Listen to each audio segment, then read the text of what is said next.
Pinakamamahal na Panginoon, turuan mga maging bukas palad sa iyong maglingkod ng karapat-dapat. Magbigay, magsagugal, masindag, makibagat,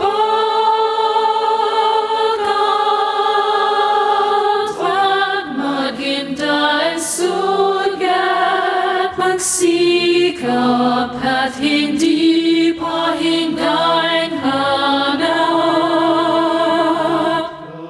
Gumawa